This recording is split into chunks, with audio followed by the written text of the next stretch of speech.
જિંદગીમાં આપણે અભ્યાસ કેવો કર્યો છે, કઈ જાતનો આપણે અભ્યાસ કર્યો છે?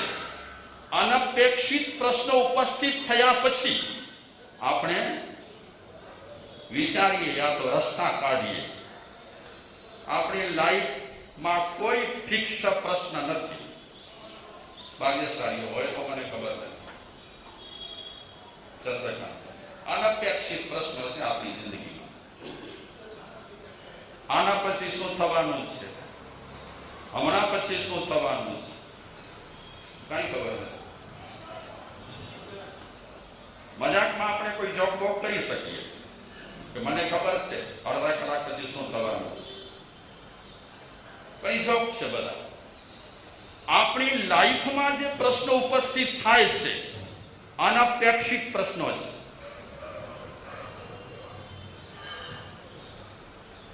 અને આપણે જે ધારીએ છીએ તે આપણું કાંઈ જ નથી થતું. ઘણી વખત માણસ કહે મેં સબ કરું, માણસ કહે મેં સબ કરું, करने वाला कोई आदर्या अध्वच रहे, हरि करे से होय, या तो कर्म करे से होय, या तो कुदरत करे से होय. काई નથી સાચમાં. અમે કહેતા હતા કે અમારું ચોમાસું ફલાણા ઠેકાણે છે, હતું. કાંઈ કોઈનું નથી ચાલતું. નથી સાધુનું ચાલતું, નથી સાધ્વીશ્રીઓનું ચાલતું, નથી આચાર્ય ભગવંતોનું ચાલતું, કોઈનું નથી ચાલતું. એકાએક જિંદગીમાં અનપેક્ષિત પ્રશ્નો પેદા થતા હોય છે. અનપેક્ષિત જે પ્રશ્નો પેદા થાય છે એને સુલઝાવવાની આપણામાં કેટલી ત્રેવડ છે અને કઈ રીતે આપણે સુલઝાવી શકીએ છીએ એ આપણે વિચારસરણી પર આધાર છે. કઈ પ્રશ્નો ઉપસ્થિત થતા હોય છે લાઈફમાં. અને ભાગ્યશાળીઓ રોજે રોજ પ્રશ્ન ઉપસ્થિત થાય છે તે ક્યારે કરે છે? આપણી લાઈફમાં અનપેક્ષિત જે પ્રશ્નો પેદા થાય છે એ રોજ રોજ થાય છે કે ક્યારે કરે છે?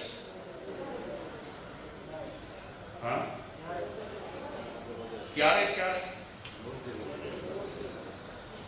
મને એમ લાગે છે કે આપણે એક નોટ લઈએ, નોટબુક, એક પેન લઈએ, સવારથી આપણે જાગૃત રહીએ અને સવારથી આપણે નોટ કરવાનું ચાલુ કરીએ. શું નોટ કરવાનું? આપણા મનમાં જે અનપેક્ષિત પ્રશ્નો પેદા થાય છે એ નોટ કરવાના. તમે જોજો ક્યારે કઈ પ્રશ્નો આપણા મનમાં ઉદ્ભવતા નથી. રોજે રોજ નવા હોય, અનપેક્ષિત, રોજે રોજ નવા હોય, કાંઈ નહીં. અને રોજે રોજ નવા જે પ્રશ્ન પેદા થાય છે, આપણે કેટલું સાંભળ્યું ધાર્મિક, આપણે કેટલું ધાર્મિક વાંચ્યું, એ અનપેક્ષિત પ્રશ્નો સુલઝાવવાની આપણામાં ત્રેવડ આવી કે ના આવી. પ્રવચનો, સત્સંગ બહુ જરૂરી છે આપણા સૌના માટે. યાદ રાખજો, અમે જે પ્રવચન આપીએ છીએ કેવળ તમારા માટે નથી. જે સમજવાનું તમને છે તે સમજવાનું અમને છે. અને અમે એવો દાવો કરતા પણ નથી કે અમે બધું સમજી ચૂક્યા છીએ કે અમને બધી સમજ છે. જિંદગીને સમજવી એટલી સહેલી નથી. કોકે પૂછ્યું જિંદગીને કે તું આટલી અઘરી કેમ છે? તો જિંદગીએ કીધું કે સહેલી હોત તો મારી કિંમત જ ન હોય, સહેલી નથી તો મારી કિંમત છે. જિંદગી આપણી સહેલી છે? આમ પૂર પાટા વેગે આપણી ગાડી દોડતી જ રહે. અનપેક્ષિત પ્રશ્નો આપણી જિંદગીમાં રોજે રોજ ઉપસ્થિત થવાના. આપણી પાસે વિચાર શક્તિ હશે, સારા વિચારોની શક્તિ હશે તો એ પ્રશ્નોને આપણે સારી રીતે સોલ્વ કરીશું. એ પ્રશ્નો આપણને હલબલાવી નહીં શકે, ઉપસ્થિત થવાના જ છે 100% ચાહે સાધુ હોય, આચાર્ય હોય, મુનિ હોય, ગણી હોય, પન્યાસ હોય, XYZ. આ વિદ્યાર્થીઓ વિચારે છે કે પત્રમાં કાળું ટપકું છે, આના પર લખવાનું છે, વિચારવાનું છે. બધા લખવાની શરૂઆત કરી, લખે છે બધા. આટલા આપણે બધા બેઠેલા છીએ. એક નાનકડો કોઈ સબ્જેક્ટ હોય અને આપણને લખવું હોય તો બધા પોતાની મતીથી લખે, તો બધાના લખવાના, બધાના વિચારો અલગ અલગ હોય. તુંડે મતી ભીના લખે છે બધા વિદ્યાર્થીઓ. પ્રોફેસરને ખબર છે કે આજે મેં જે પ્રશ્ન પૂછ્યો છે, અગર આજે જે વાત કરી છે સરપ્રાઈઝ એક્ઝામ, પ્રોફેસરે કાંઈક વિચારી કરી અને વિદ્યાર્થીઓને કાંઈ સમજાવવા નક્કી કર્યું છે. એટલે આજે આ બધી ગોઠવણ કરી છે. સરપ્રાઈઝ એક્ઝામ બધા લખે છે. અમે જાહેરાત કરી હતી કે સહનશીલતા શું કામ કેળવાતી નથી આપણા જીવનમાં, એના કારણો બતાવો. તો ઘણા ભાગ્યશાળીઓ પત્ર લખ્યા છે, કારણો બતાવ્યા છે, વિચારીને કારણો બતાવ્યા છે. અને ઘણા એ કારણો બતાવ્યા છે, એમાં 2-4 પોઈન્ટ તો બધાના લગભગ સેમ આવે છે અને રિયલી છે. આપણામાં સહનશીલતા શું કામ કેળવાતી નથી, ન કેળવાતી હોય તેનું કારણ શું? બધા લખે છે છોકરાઓ. લખાઈ ગયું, જેને જેટલું લખવું હોય લખી લીધું. પણ પ્રોફેસરે એક જાહેરાત કરી કે આ જે એક્ઝામ છે, સરપ્રાઈઝ એક્ઝામ, અને જે તમને વિષય આપ્યો છે એના પર તમારે જે લખવું હોય તે લખી રહ્યા છો, પણ એના માર્ક્સ મળવાના નથી. આમાંથી પણ આપણે એક વાત કાઢી લઈએ. સહનશીલતા જ્યારે આપણે રાખીશું ને ત્યારે માર્ક્સ કદાચ દુનિયા ન પણ આપે. શું કહે છે દુનિયા? જ્યારે આપણે સાંજે માંડે સારા નરસા પ્રસંગે સહનશીલતા કેળવીશું ત્યારે દુનિયાનો એક વર્ગ એમ પણ કહે છે. શું કહે છે? શું કહે છે?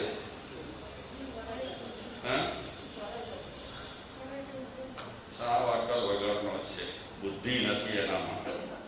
કોની સામે કેવા જવાબ દેવાના કાંઈ ખબર નથી. એટલી એનામાં ન હતી તાકાત, જડબા તોડ જવાબ દઈ દેવા જેવો હતો. ચૂપ રહી ગયો. દુનિયા આવું કદાચ સહનશીલ વ્યક્તિ માટે વિચારે. માર્ક્સ નહીં મળે, ગેરંટી આપણને માર્ક્સ નહીં મળે, પણ નિજ માટે, પોતા માટે ફાયદાકારક છે. સહન કરી લેવાનું, ઘણી બાબતોમાં વિવેક સાથે સહન કરી લેવાનું. લખ્યા કાગળ બધાએ પ્રોફેસરને આપ્યા. બધાના જયારે પ્રશ્ન જવાબ મળી ગયા ત્યારે પ્રોફેસર વિદ્યાર્થીઓને કહે છે કે આપે જે જવાબ લખ્યા છે એ હું જાહેરમાં વાંચીશ. બધા સાંભળી શકે, આપ સૌ સાંભળી શકો તે રીતે હું જાહેરમાં વાંચીશ. પ્રોફેસર જાહેરમાં એ પત્રો વાંચે છે. બધાએ લગભગ આ સરપ્રાઈઝ એક્ઝામમાં કાળા ટપકા પર લખ્યું હતું. બધાએ કાળા ટપકા પર. કોઈએ માપ કાઢ્યો હશે કાળો ટપકો કેટલો છે, એનો રંગ એકદમ ક્લિયર છે કે નહીં, એના વિશે જ બધું ઘણા વિદ્યાર્થીઓ લખ્યું હતું.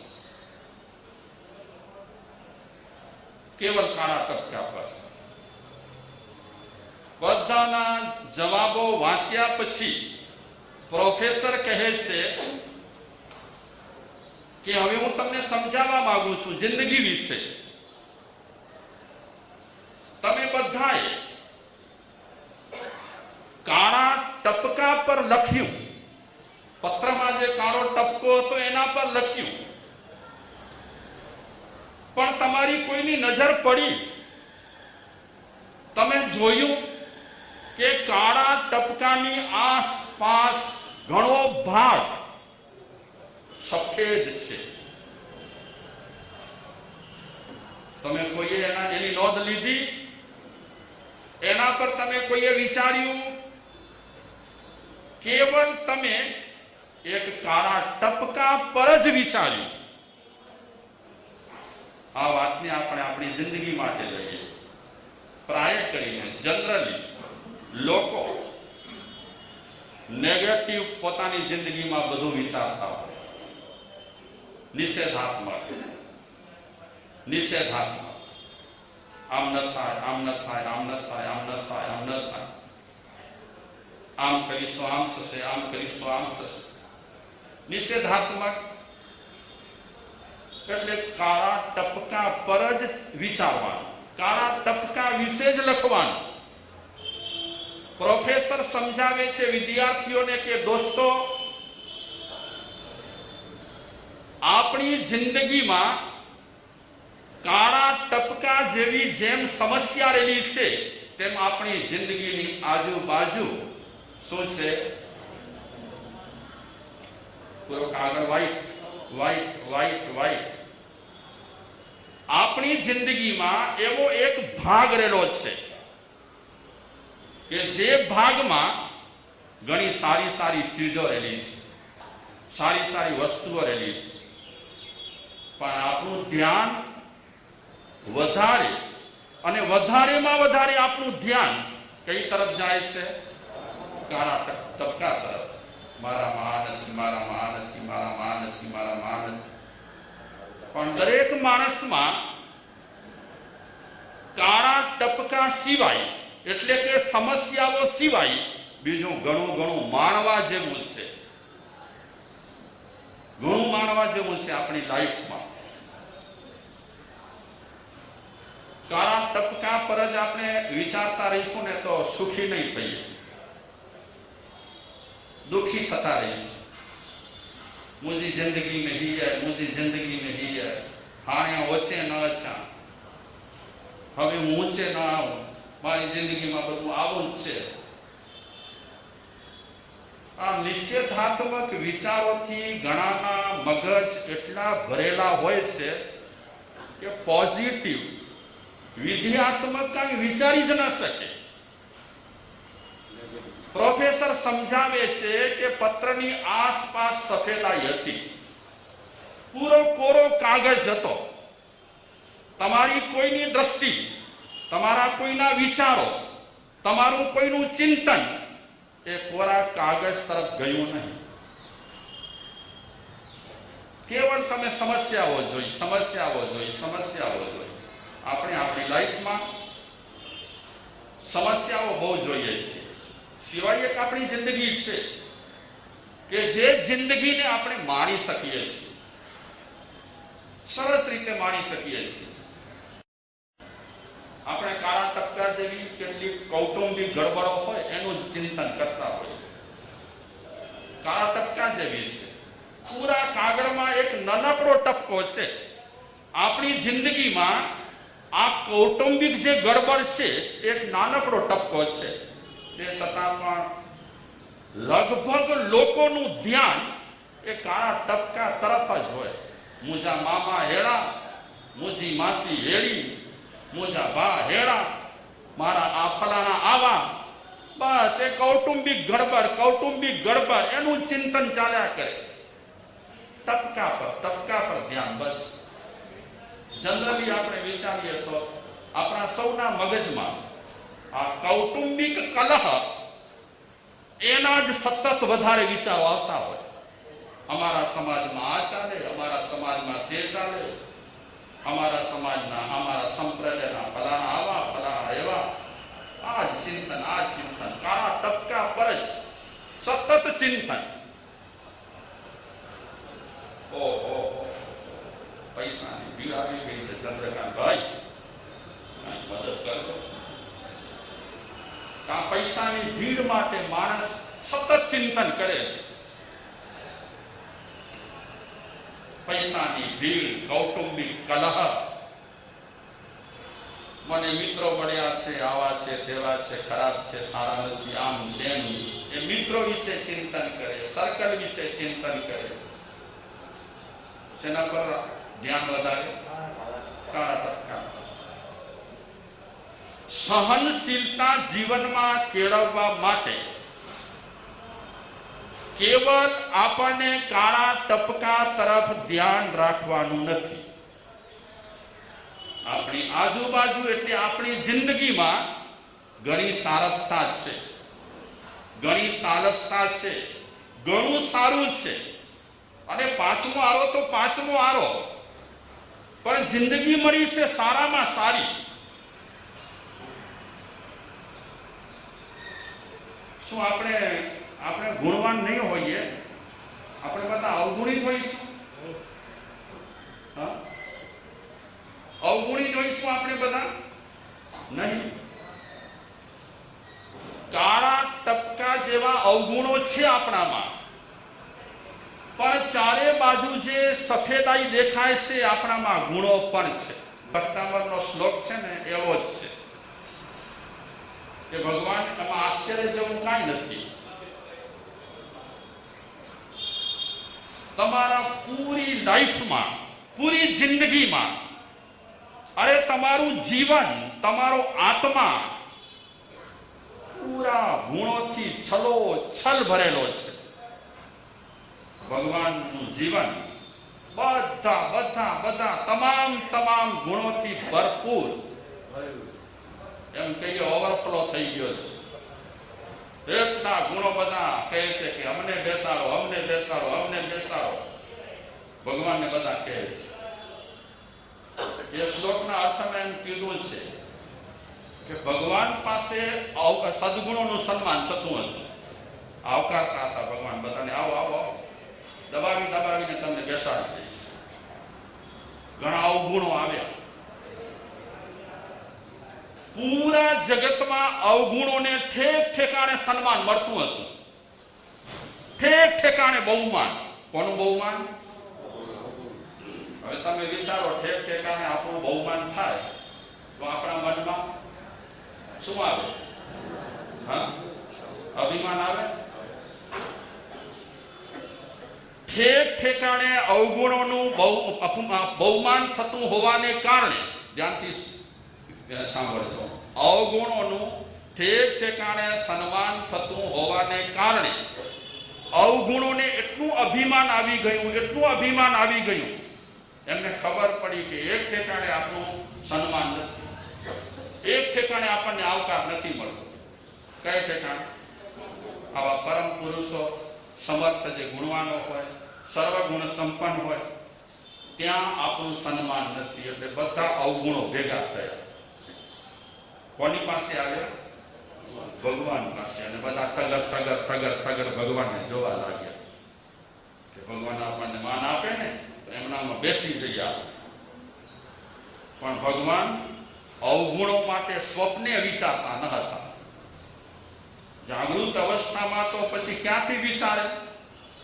સ્વપ્નમાં પણ અવગુણ આવતા ન હતા, તો જાગૃતિમાં તો સતત સદગુણોને આવકાર મળતો હતો. એટલે એક ઠેકાણે અવગુણોના અભિમાન તૂટી ગયા. કયા ઠેકાણે? ભગવાન પાસે. ભાગ્યશાળીઓ આપણે પણ ભવિષ્યમાં ભગવાન થવાના છીએ.